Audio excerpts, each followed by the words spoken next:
yaşımız var, hem de hayatta ayrı başımız var. Bir tane de Perviz kardeşimiz var, bir tane de Perviz kardeşimiz var. Derdime dermandı kadasını aldım, derdime dermandı kadasını aldım. Düşüp ele imkandı kadasını aldım, söz bitti meydandı kadasını aldım, söz bitti meydandı kadasını aldım. Ve şair meyxanada söhbət eyleyir, Cəbrayıl'la bize diqqət eyleyir, bu toylaşır bize ləzzət eyleyir. Səliqə səhmandı qadasını aldığım, səliqə səhmandı qadasını aldığım, gözəl toy nişandı qadasını aldığım, Pərviz bəy oğlandı qadasını aldığım, Pərviz bəy oğlandı qadasını aldığım.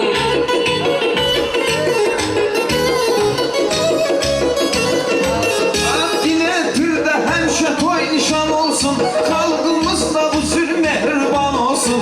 İbo'da bir gün böyük oğlan olsun, İbo'da bir gün böyük oğlan olsun. İgil qəhrəmandı qadasını aldığım, balaca qəhrəmandı qadasını aldığım, düşüb ələ imkandı qadasını aldığım, gözəl toy nişandı qadasını aldığım.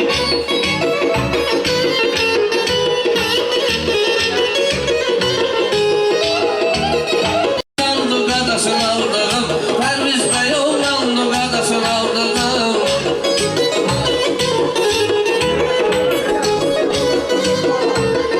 Kimisi kasıbdır, kimisi varlıdır, kimisi bu dünyada etibarlıdır, kimisi bu dünyada etibarlıdır.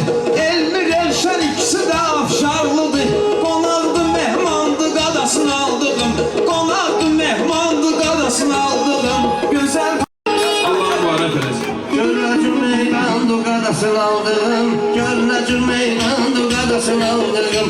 Şairlər axıra qədər qalasıdır, həmin əziz balasıdır, ümidlər üstəmin əziz balasıdır. Görnəcür oğlandı qadasını aldığım, görnəcür oğlandı qadasını aldığım. Gözəl toy nişanlı qadasını aldığım. Allah ömür versin, Allah xoşbaxt eləsin, Allah can sağlığı versin. Qardaş, Lamik, Allah o günləri qismət eləsin, nəvə ilə söndürsünlər sizi.